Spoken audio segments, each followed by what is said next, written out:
Welcome back to the channel, guys. If you're new to my channel, I ask that you go ahead and hit the subscribe button. Give me a thumbs up, comment, like, subscribe, all that jazz. I already said subscribe twice, but let's go ahead and subscribe twice. Well, don't subscribe twice because then you'll unsubscribe. But go ahead and hit the subscribe button. If you don't know what this is already, this is...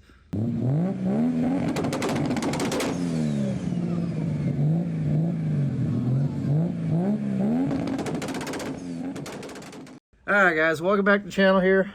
So the day has finally come. I can procrastinate no longer. I got the truck all wired up. I don't remember exactly how much I've said in the past. I've been terrible about uploads. I apologize. But day has come to try and get the truck finally fired up. I got the microsquirt all wired up. I got the harness all done.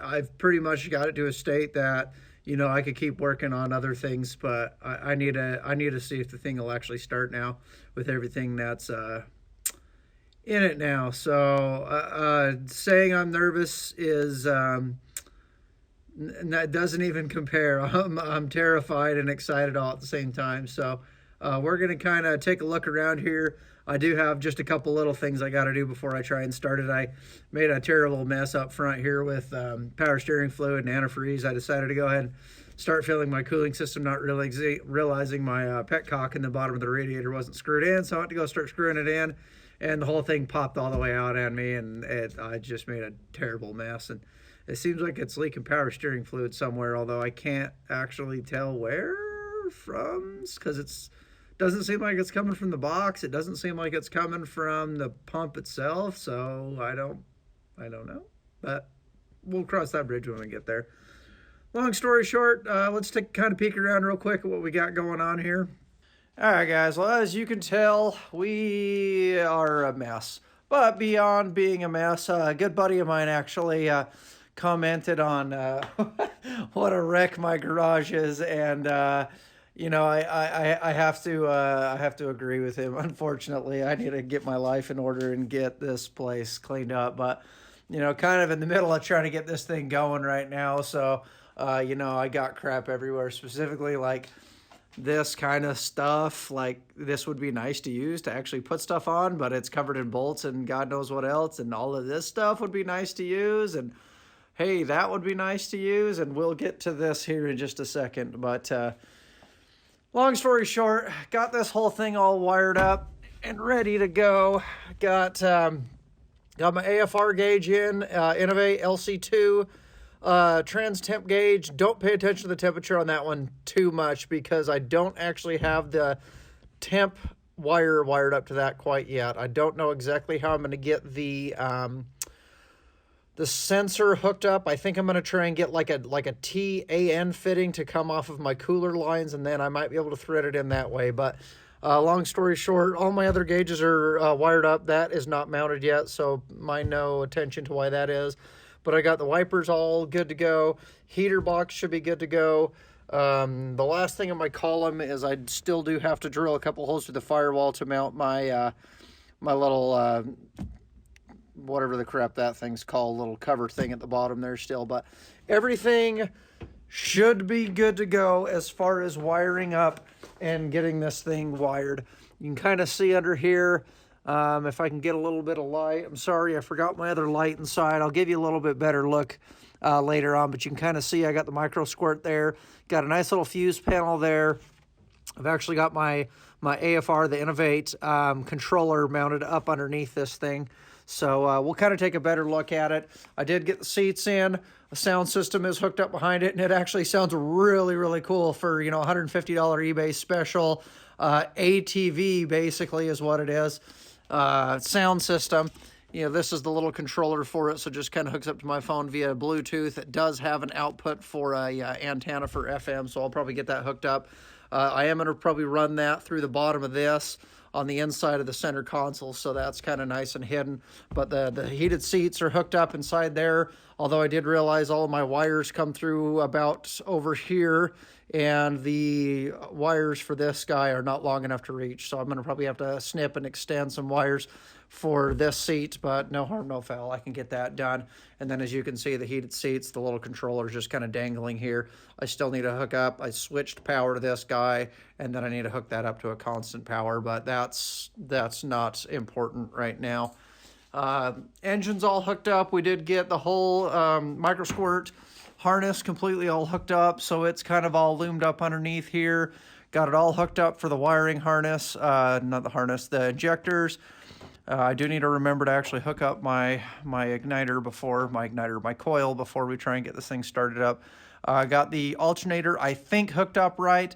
This runs to my Painless Performance kit where everything else runs back to the microsquirt, so I hope I hooked that one up right. There's only 2 wires, so the least I could do is have to just swap a couple wires over.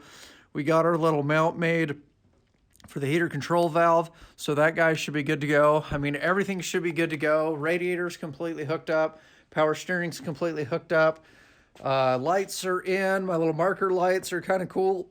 Those are all in, so everything should be in a perfect world good to go.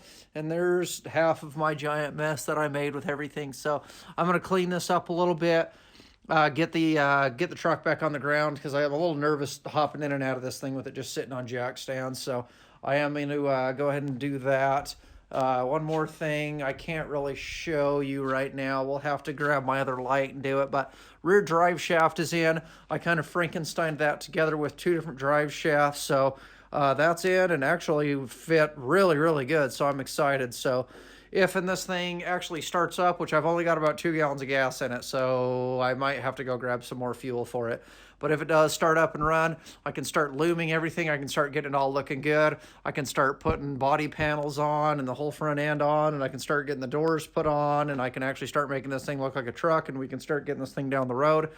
One thing I am missing, I have an IAC, the intake air control valve, that sits right there on the throttle body. You can see I still got my little blue tape on there. So that is basically a choke for a fuel injection system for my throttle body. I have to get a controller for that because the microsquirt has wires for it, but it can't control this particular one because this is a 4-wire, which needs 12 volts and 5 volts, and it can't control the 12 volts. So I've got a controller being basically built for me. It'll be on the way. So if it does start, it's probably not going to run good. So don't judge me on how it runs right now because of the fact that we are going to have to get that IAC wired in there before it's going to run, I believe, the way it's supposed to run. So yeah, so super excited, nervous today. It does crank over good. But we knew that from the last time we tried to start it with the old ECU that's over, I don't know, here somewhere. Anyways, long story short, I'm going to get this crap cleaned up. I'm going to get it on the ground, and then we'll kind of pick up with the truck here as soon as I get everything all ready to go. My computer's doing an update right now, so as soon as it's done, I can bring it out. My battery's toast on it, although I do have a new battery coming, so I gotta let it do its updates, unplug it, and then bring the whole charger and everything out so I can do this. Real quick, 1995 Chevy S10, lots and lots of body rust. Does not run good at the moment. 230-something thousand miles on this guy, but got new cap rotor plugs. I didn't get wires, but the wires are, I don't believe the wires to be bad. I think they're fine. If I do have to replace them, they're about 25 or 30 bucks for a new set of wires for it. So just kind of got this as like a little hunting rig, something to put around in until I do get this done, because as you can see, our weather outside here in North Dakota is getting very, very nasty. And I just don't want to keep running the Skyline around in nasty weather. And no, this isn't rust because this is like a film, so I don't know what all this brown crap is. I need to tint these windows. I'd like to actually replace the whole garage doors to try and get a little bit more insulation in here. But back to what it is. This is just kind of, we'll say, temporary vehicle for me. Just going to get it up and running. I do have some fuel injection coming. You know, just really nothing super special about this thing. It just kind of is what it is. But I'm kind of looking forward to it. It seems like it's in, I mean, okay shape for what it is. It's got rust. It's got, things going on here. I don't know why these aren't sitting flush. I guess, we'll kind of play around with it a little bit. We'll kind of try and clean it up a little bit, make it look a little bit nicer. It does have some decent wheels and tires on there, so probably need to pump those up a little bit. Just give it a nice bath, give it a nice clean. Get the engine running decent, and then, if I decide to keep it, cool. If I don't, well, no harm, no foul. I basically didn't pay much of anything for it, so, yeah. Anyways, back to this guy. Let's get our mess cleaned up. We'll get all set up, and then I'll pick back up as soon as I am ready to start getting this thing fired.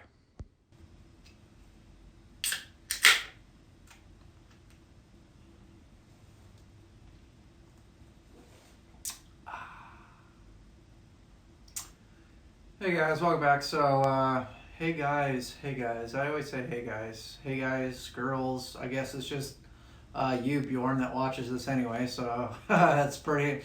Here's to you. Anyways, so I actually got kind of on a wild kick, and I started editing all my videos. Light just went off outside. I don't know, squirrel. So I started editing all the videos. I had about at least four and a half videos worth of footage that I started editing to get up online. And I say a half because this one I actually never even filmed an exit on. So at the end of this one, I was talking about cleaning up the mess and getting this thing started. Long story short, what ended up happening on that video is my computer, I had a bad battery in it, so I had to leave it plugged in. Well, it was doing an update, and the update literally took it like 6 hours to do. So I didn't even end up getting around to try to start the thing for like till 3:30, 4 o'clock at night, something like that. Finally got around, got the computer plugged into it, and I mean, I was having every crazy code known to man on it. Obviously, this is my first time doing this, so I didn't expect it to go smooth, but I think I got one more video or one or two more to edit after this, so I don't know how much information I gave on that, but long story short, new throttle position sensor that I bought. I bought a lot of stuff off of eBay. I won't lie. I was trying to do this on a budget, we'll say, without going the cheapest stuff. I didn't buy the cheapest one that I could find. The one I got was like $40. The Mopar ones are like $80, and then the cheap ones are like $11, $12, something like that. So I bought one in the middle thinking it was going to be good. It wasn't. Swapped the original one back in there, and that's good. Had an issue with the coolant, the air intake temperature sensors. Come to find out, in the tuner studio is what I'm using to tune this thing with. You gotta basically, what's the word? You gotta basically calibrate your thermistor table. So I finally got all that done. And we did, that day I did try and start it. It wouldn't start, obviously, with all those things going wrong. So we've been playing. It's actually Thanksgiving Day, so happy Thanksgiving to all you guys. So this video right now, this part of this video is actually taking place like, well, I don't know, 2 or 3 weeks after I shot the original clip. And then there's another video coming out that took place before this that's going to come out after this. So had a lot of craziness. You'll see actually the Skyline's in here now, and I'm in a different outfit. Little white truck's outside. We'll go over that one in the next video. It is up and running now. So what I've come to find out is I'm fairly confident that the crankshaft position sensor is no good. This is the crankshaft position sensor for those trucks. I bought this one off of Rock Auto or Amazon, or I don't remember. I bought all this crap so long ago.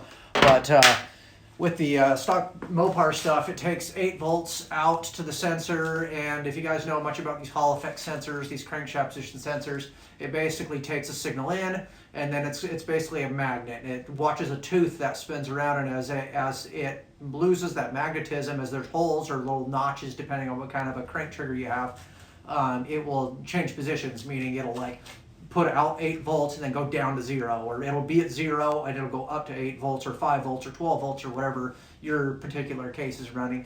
I've checked that sensor left, right, up, down, with resistors, without resistors, with 12 volts, with 5 volts. Either way, it won't change position at all. So long story short, I got a new one coming from DIY Auto Tune. I want to say truck's kind of dead in the water. It's not really dead in the water, but you know, I've torn apart a ton of crap. You can see how much stuff I've like torn apart. I've got wires dangling everywhere. I got a meter sitting there. I got wires all over the place on the inside. Long story short, it's kind of a mess in there. I am working away on it. I'm getting a lot of anxiety just thinking about it. I really want to get it. I really want to get it done and get it on the road. And nope, that's too low, isn't it? You know, I didn't expect it to go like completely smooth, but you know, I was kind of hoping to get it up and running a little bit quicker than this. So that's hopefully, I'm hoping that as soon as that Hall effect sensor gets in, that new crank position sensor gets in, what I'm going to actually do is I'm going to take this factory bracket, I'm going to cut this sensor off, and then what I'll do is I'll just take a little like angle bracket, just like a little 90 degree. I'll weld it onto this factory bracket as I spill my beer everywhere. Thanks a lot. God. I don't know what that was all about. So we're going to just take a little angle bracket. We'll drill a hole, and then the new sensor, it's like a threaded sensor. It's probably about this size, give or take.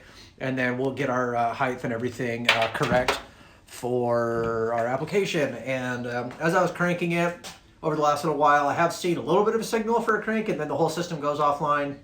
I think that has a lot to do with the fact that that sensor wasn't working and it wasn't actually sensing the engine rotating.